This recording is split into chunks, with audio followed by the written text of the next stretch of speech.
ஆதிக்கம் இந்தியை பல்வேறு வகையில் திணிக்க முயற்சிக்கிறது. எப்படி நம் தமிழர் இறைவன் பாட்டன் முருகனுக்கு சுப்பிரமணிய சாமி என்று சமஸ்கிருதத்தில் பெயர் வைத்திருக்கிறார்களோ, அதை போன்றே இந்தி என்பது அது ஆரியத்தின் சமஸ்கிருதத்தின் மாற்று வடிவம் தான். வடமொழியை சேர்ந்தவர்கள் இங்க வந்து பாணி கொடுத்துக்கிட்டு இருக்காங்க, அங்கே தமிழ் அதை இங்க வந்து கட்டட வேலை கொண்டுகிட்டு இருக்கிறான். பல வகையில வட மாநிலத்திலிருந்து இங்க பிழைப்பு நடத்திட்டு இருக்கிறான். ஆனா நாம ஹிந்தி படிக்கிறதுனால எப்படி வேலை வாய்ப்பு கிடைக்க போகுது? இது திட்டமிட்ட ஒரு சதி.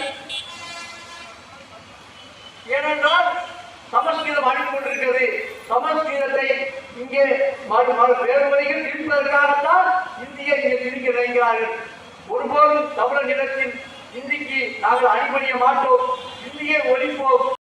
உலகெங்கும் வாழும் உறவுகளுக்கு வணக்கம்.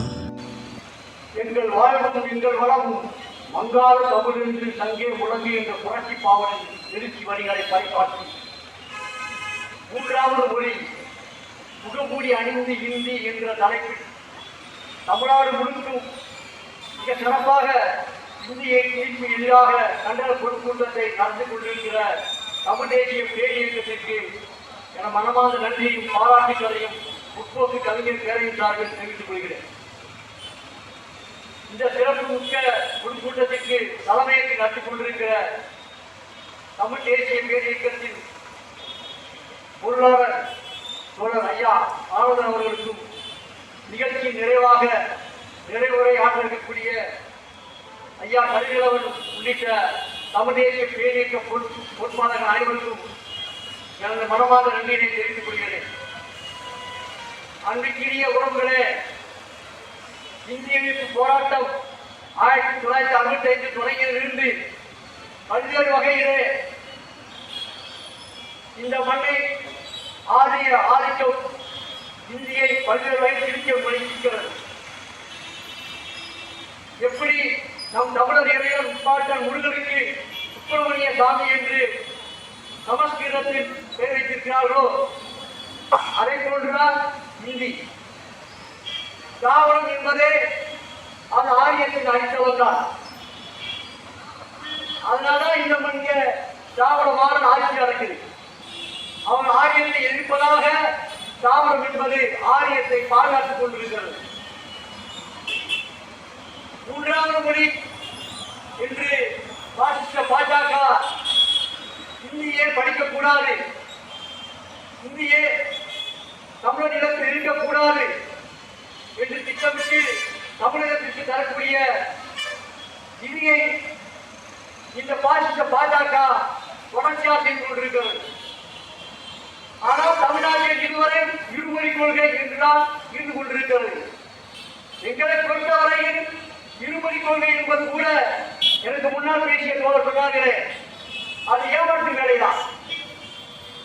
தமிழ் இங்கே ஆட்சி மொழியாகவும் வழக்காடு மொழியாகவும் வழிபாட்டு மொழியாகவும் இருக்க வேண்டும் என்பதுதான் ஒவ்வொரு தமிழர்களின் இலக்கு, கோரிக்கை, நோக்கம். இதை பயன்படுத்திக் கொண்டுதான் இந்திய எதிர்ப்பு என்கிற பெயரிலே திராவிடம் ஆங்கிலத்திற்கு இன்று வரை அடிபணித்துக் கொண்டிருக்கிறது. அன்றைக்கிய உறவுகளே, இந்தி என்பது அது ஆரியத்தின் சமஸ்கிருதத்தின் மாற்று வடிவம் தான். அதனால்தான் இங்கே அதை பிரிக்க நினைக்கிறாங்க. பெரும்பாலும் நினைக்கலாம், ஏன் இந்தி படிக்கிறனால பல்வேறு அளவுக்கு வேலை கிடைக்கவே இல்லை. அந்த வடமொழியை சேர்ந்தவர்கள் இங்க வந்து பாணி கொடுத்துக்கிட்டு இருக்காங்க, அங்கே தமிழ் அதை இங்க வந்து கட்டட வேலை கொண்டுகிட்டு இருக்கிறான். பல வகையில வட மாநிலத்திலிருந்து இங்க பிழைப்பு நடத்திட்டு இருக்கிறான். ஆனா நாம ஹிந்தி படிக்கிறதுனால எப்படி வேலை வாய்ப்பு கிடைக்க போகுது? இது திட்டமிட்ட ஒரு சதி. ஏனென்றால் சமஸ்கிருதம் அழிந்து கொண்டிருக்கிறது. சமஸ்கிருதத்தை இங்கே வேறு வழிகள் திணிப்பதற்காகத்தான் இந்தியை இங்கே திணிக்க நினைக்கிறார்கள். ஒருபோதும் தமிழர் நிலத்தில் இந்திக்கு நாங்கள் அடிபணிய மாட்டோம், இந்தியை ஒழிப்போம், ஆங்கிலத்திற்கு நாங்கள் அடிபணிய மாட்டோம் என்று கூறி வாய்ப்புக்கு நன்றி கூறி விடைபெறுகிறேன்.